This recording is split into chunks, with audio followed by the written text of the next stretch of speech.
উপস্থিত সবাইকে আমার আনন্দিত জয়গুরু। খুবই সংক্ষেপে দু একটা কথা বলার চেষ্টা করবো।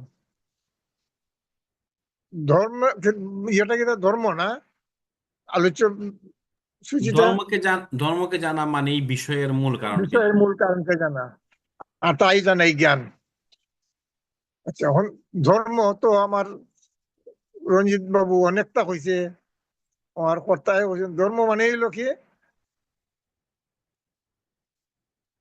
বাচ্চা বাড়ার মোর মজা ঠিকই জানিস ধর্ম না।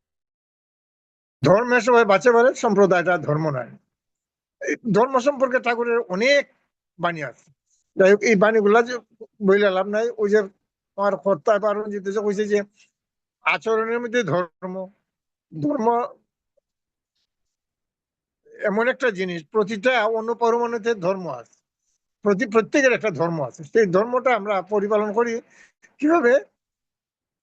আমরা যে মানবের যে ধর্ম, যুগে যুগে যে মহাপুরুষরা আসছেন, ওনারা যুগের উপযোগী হয়ে কিছু বিধিবিধান দিয়ে যান। সেই বিধিবিধানটা পালনের মাধ্যমে আমাদের ধর্ম নিহিত থাকে।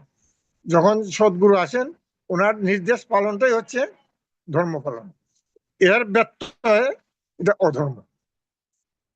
এই দ্বাপর যুগে শ্রীকৃষ্ণ যা কইছেন, অর্জুন যদি যা যা মানছে, যতক্ষণ মানছে, সেটাই তার জন্য ধর্ম ছিল।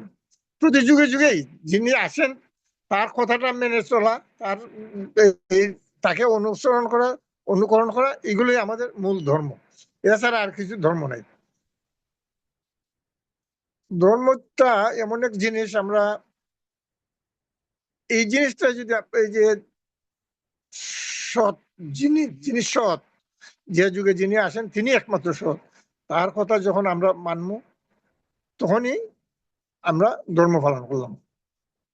ঠাকুরের আরেকটা বাণী আছে না, ধর্ম ধর্ম যদি নাইরে ফুটলো জীবন মাঝে নিত্য কর্মে, বাতিল করে রাখলি তারে কি হবে তোর তেমন ধর্ম। ধর্মটা আমার প্রতিটা পদক্ষেপের, প্রতিটা এই আচরণের, প্রতিটা বাক্যে আমার ধর্মের যাজনশীল হইতে হইব। আমার এই দেখে যে হইতো যে না, ওই এই পরম পিতার ধর্মের বাহক। এটা হইলো মূল কথাটা আর কি। আমি সংক্ষেপে তাই বললাম। আর আমার যে উপস্থিত যে দাদারা আছেন, বিশেষ করে আমার কলকাতার দাদা কাছ থেকে আমরা শুনবার লেগে বেকুল আগ্রহে আমি বই থাকি।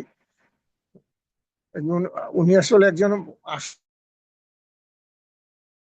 ওনার আলচলন এগুলা কিন্তু মূলত ধর্মের অঙ্গ।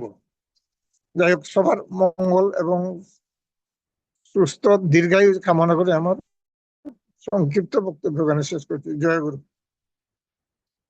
জয়গুরু। জয়গুরু আমাদের করুণাসন্ত দাদা, জয়গুরু।